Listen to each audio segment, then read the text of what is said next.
The mortgage scam starts before the mortgage even exists. It starts with the deliberate destruction of affordability. Before 1971, the average house cost about 3 times the average annual income. That meant a normal working person could save, put down real capital, and either buy a home outright or pay it off quickly. Wages tracked productivity. Money had constraints. Debt was a tool, not a lifestyle. Then the United States went off the gold standard. Once money was no longer anchored to anything real, inflation became permanent. Currency could be created without limit, but wages could not rise at the same speed. Asset prices began to inflate faster than income, and housing stopped being shelter and became a financial product. This is the moment affordability collapsed. People did not suddenly get lazy. Houses did not suddenly become better. The measuring stick was manipulated, the currency was diluted, and purchasing power was stolen invisibly. As wages lagged behind asset inflation, a permanent gap was created between income and home prices. That gap is not an accident, it is the precondition for debt dependence. Today, the average home costs 10, 15, sometimes 20 times the average salary. Under those conditions, ownership without leverage is impossible for most people. That is not a market failure. That is the intended outcome of a fiat monetary system that rewards asset holders and punishes wage earners. Once affordability was destroyed, debt was presented as the solution. The mortgage did not save people from high prices, it normalized them. Longer loan terms did not make housing cheaper, they made higher prices possible. When you stretch payments over 30 years, you don't lower the cost of shelter. You raise the ceiling on how much debt people can be forced to accept. This is where the trap begins. Housing becomes unaffordable by design, and the mortgage becomes mandatory. People are told this is progress. In reality, it is the replacement of ownership with permanent leverage. The mortgage is not the cause of the problem. It is the mechanism used to contain people after the problem was created. The next layer of the mortgage scam is the ownership illusion. People say they own their home the moment they sign the mortgage. That is false. Until the loan is paid off in full, ownership is conditional and fragmented. The bank has first claim on the property. The government has a permanent claim through property taxes. The insurance company has leverage. You carry all the risk, all the maintenance, and all the liability. That is not ownership. That is tenancy with obligations. If you stop paying the bank, the house is gone. If you stop paying property taxes, the house is gone. If you lose insurance, the bank can force place coverage at a higher cost. You cannot opt out of these claims, and none of them disappear with time. They only escalate.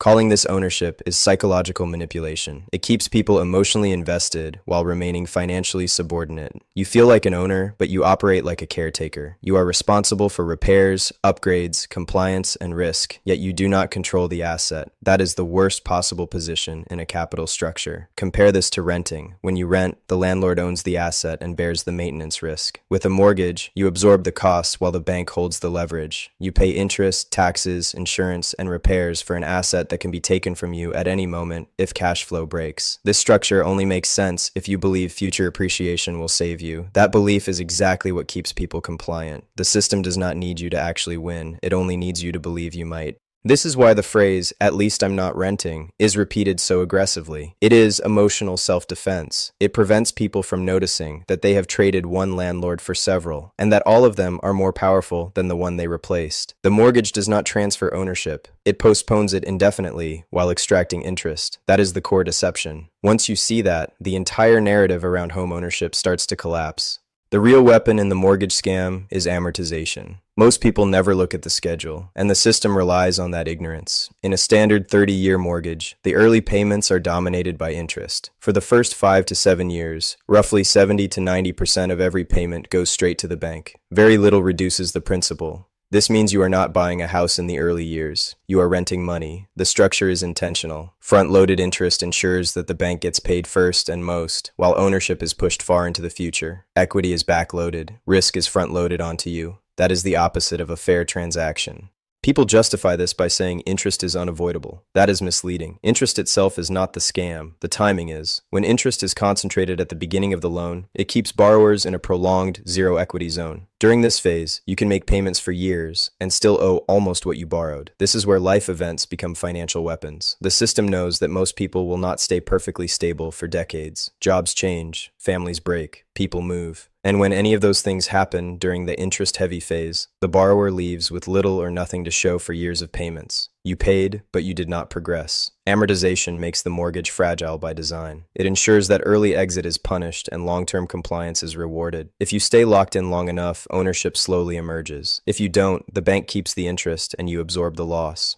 This is why people feel like they are running in place. They are. The amortization schedule is designed so that time, not effort, is the gatekeeper to equity. And time is the one thing the modern economy constantly disrupts. Once you understand amortization, the mortgage stops looking like a path to ownership and starts looking like a time-based toll system. You only advance if you survive long enough inside it. The mortgage system is not designed around stability. It is designed around churn.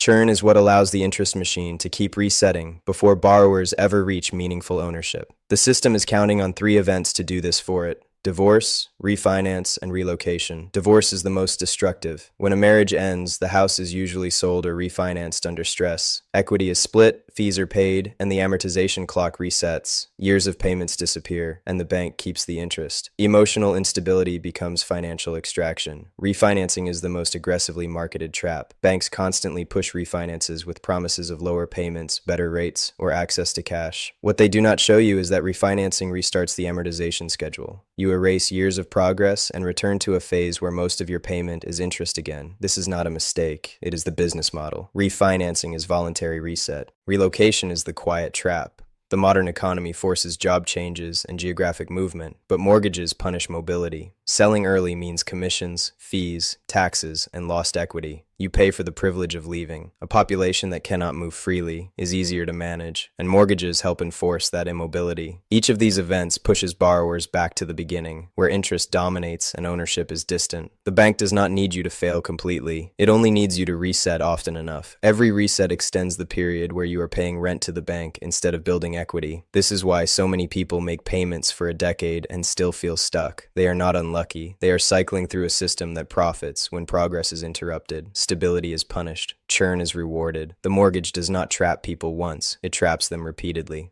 Private mortgage insurance is one of the most revealing parts of the mortgage scam because it exposes who the system is actually designed to protect. PMI exists to insure the lender, not the borrower. You pay an extra monthly fee so the bank is protected if you default. You receive nothing in return. No coverage, no benefit, no upside. It is a penalty imposed on people who lack capital, disguised as prudence. PMI does not make housing safer. It makes borrowing more expensive for those already at a disadvantage. It ensures that people without large down payments pay more, take longer to build equity, and stay trapped in the interest-heavy phase even longer. It is a tax on being poor, enforced through paperwork instead of legislation. While this is happening, the true cost of homeownership keeps rising in the background. Property taxes never go away and almost always increase. Insurance premiums rise with inflation and risk reclassification. Maintenance costs grow as the property ages. Roofs fail, appliances break, systems wear out. These are not optional expenses, and they are not shared with anyone else. This is where the comparison to renting becomes uncomfortable. When you rent, the landlord absorbs maintenance risk. When you own with a mortgage, you absorb all of it while still paying interest. You pay for the asset, you pay to maintain it, and you pay for the privilege of borrowing the money used to buy it. People say owning is always better than renting because at least you're building equity. In reality, many borrowers are not. Between interest, PMI, taxes, insurance, and maintenance, the early years of a mortgage function like an expensive rental agreement with additional obligations. The mortgage system survives because people compare it to an idealized version of renting, not the reality of their cash flow. The truth is that many homeowners are renting from the bank while carrying far more risk than a tenant ever would. That contradiction is never explained because explaining it would break the spell. Housing is sold as a winning investment because prices keep going up. That story only works if you ignore what is actually happening to the currency. Most housing gains are not real wealth creation. They are the visible effect of monetary debasement. The dollar is losing value, so everything priced in dollars appears to rise. The house did not become more valuable. The money became less honest. This illusion is powerful because it flatters homeowners. On paper, they feel richer. In practice, their cash flow tightens. Property taxes rise with assessed values. Insurance premiums rise with replacement costs. Maintenance costs rise with inflation and aging structures. Utilities rise. Everything attached to the house gets more expensive over time. So even as the nominal value of the house increases, the owner feels poorer month by month. This is how people become asset rich and cash poor at the same time. They are told they are winning while their discretionary income disappears. The mortgage amplifies this effect by locking people into fixed obligations, while variable costs climb relentlessly. The system benefits from this confusion. People point to rising home prices as proof the mortgage was worth it, even when the house has become a financial burden. Selling feels impossible because the transaction costs are enormous and the next house is even more expensive. Staying feels necessary because leaving means starting over. This is how inflation turns shelter into a trap. It inflates the nominal value of assets while draining the real spending power of the people inside them. The mortgage keeps borrowers anchored while costs escalate around them. The appearance of wealth masks the reality of constraint. Once you understand this, the story that housing is always a win starts to break down. The real question is not whether prices go up. The real question is whether your freedom does. For many people trapped in mortgages, the answer is no. The mortgage system only works if borrowers follow the default path. That path assumes minimum payments, long timelines, and ignorance of how interest actually works. The moment you understand amortization, the system's leverage over you starts to collapse. The single most important concept borrowers are never taught is principal destruction. Every extra dollar paid toward principal early does more than reduce the balance. It eliminates future interest that would have been charged on that balance for decades.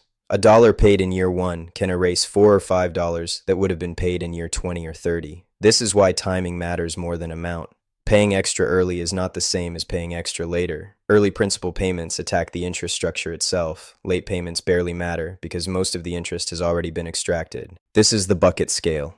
In the early years, interest is the largest bucket and principal is the smallest. As time passes, those buckets slowly reverse. If you wait for the system to do that naturally, it can take 15 or 20 years before principal meaningfully dominates. If you intervene early, you can force that reversal almost immediately. When done aggressively, a 30-year mortgage does not last 30 years. It collapses into 5 to 7. The bank loses decades of expected interest. The borrower regains control. This is why early payoff is never emphasized, never encouraged, and often subtly discouraged through liquidity arguments and lifestyle marketing. The system does not want informed borrowers. It wants predictable ones. This does not mean every mortgage should be paid off at all costs. It means the borrower should understand the weapon being used against them. Once you see the structure clearly, you stop treating the mortgage as a badge of adulthood and start treating it as a hostile contract that must be neutralized. The mortgage scam is not that borrowing exists. The scam is that people are forced into borrowing by a broken monetary system and then kept ignorant of how that borrowing actually works. Knowledge breaks that loop. Principal destruction is how leverage shifts back to the borrower. Once you understand this, the mortgage stops being a life sentence and becomes a problem with an end date. And that understanding is the difference between running on the hamster wheel and stepping off it.